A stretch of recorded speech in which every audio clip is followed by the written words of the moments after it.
नमस्कार। अक्सर ऐसा होता है ना कि जिन चीजों को हम बिल्कुल बेकार समझ लेते हैं उनमें कोई दूसरा खजाना ढूंढ लेता है। आज हम एक ऐसी ही कमाल की कहानी पर बात करेंगे जो भारत के एक छोटे से गांव से शुरू होती है, जहां कचरे से किस्मत बनाई गई।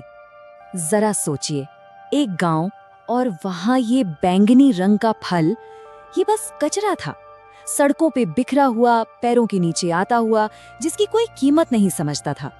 लेकिन शहर पहुंचते ही यही फल सोना बन जाता था। बहुत कीमती, बहुत महंगा और सेहत के लिए एक वरदान।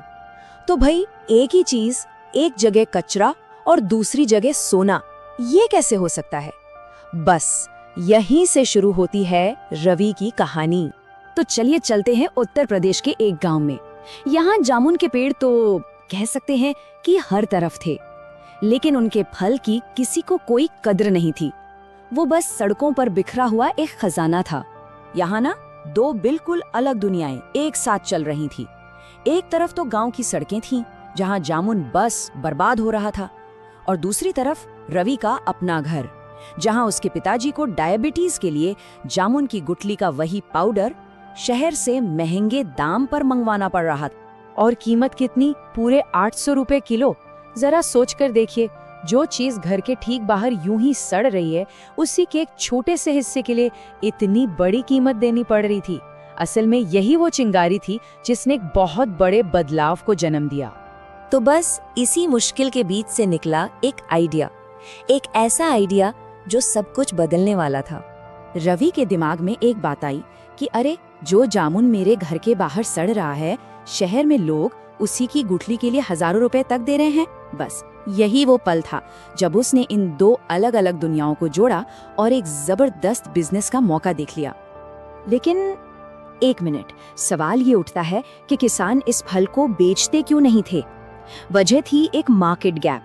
देखिए, जामुन होता है बहुत नाजुक फल, और दूर बाजारों तक पहुंचते पहुंचते तो वो खराब हो जाता था।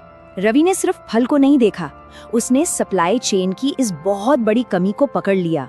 तो ठीक है, आइडिया तो आ गया, पर रवि ने इसे हकीकत में कैसे बदला?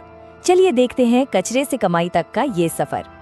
रवि का जो बिजनेस मॉडल था ना, वो कमाल का और बिल्कुल सिंपल था। सबसे पहला काम, जामुन इकट्ठा करना। इसके लिए उसने गांव के बच्चों और मजदूरों को ही काम पर लगा दिया।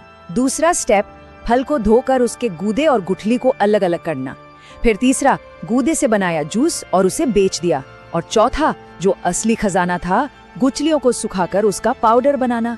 मतलब एक ही चीज से दो दो प्रोडक्ट। कमाल है ना? और फिर उसने अपने इन प्रोडक्ट्स को एक पहचान दी, एक ब्रांड बनाया जिसका नाम रखा जामुन वेद। तो जामुन वेद कितना सफल हुआ और इसका असर क्या पड़ा, चलिए ये देखते हैं। बिजनेस की ग्रोथ ना बहुत ही ऑर्गेनिक तरीके से हुई। शुरुआत में क्या किया, 100-100 ग्राम के पाउडर के पैकेट बनाकर लोकल मेडिकल स्टोर्स को दिए। अब प्रोडक्ट में दम था, बिल्कुल प्योर था, तो लोगों को फायदा हुआ और देखते ही देखते डिमांड बढ़ने लगी। अगले ही सीजन में रवि ने एक छोटी पल्पिंग मशीन भी खरीद ली, और तो और उसने एक तीसरा प्रोडक्ट भी बनाना शुरू कर दिया, जामुन का सिरका। तो ये कहानी सिर्फ रवि के कामयाबी की नहीं रही। जो सफर एक परिवार की जरूरत से शुरू हुआ था, वो अब पूरे गांव के लिए मुनाफे का सौदा बन गया। अब उन किसानों और मजदूरों को भी आमदनी हो रही थी जो कल तक इस फल को बेकार समझते थे। तो रवि की इस कमाल की कहानी से हम क्या सीख सकते हैं? क्या है वो सूत्र जो किसी भी बिजनेस को सफल बना सकते हैं? देखिए, रवि की सफलता की नींव 3 मजबूत पिलर्स पर रखी है। पहला, किसी असली समस्या को सुलझाओ, जैसे उसके पिता की वो महंगी दवा। दूसरा, वैल्यू एडिशन, ये बहुत जरूरी है। उसने कच्चा फल नहीं बेचा, बल्कि उसे प्रोसेस करके ज्यादा कीमत वाले प्रोडक्ट्स बेचे। और तीसरा, सबसे बड़ी रुकावट को ही रास्ते से हटा दो। उसने क्या किया, फल को लोकल लेवल पर ही तुरंत प्रोसेस करके उसकी छोटी शेल्फ लाइफ वाली प्रॉब्लम ही खत्म कर।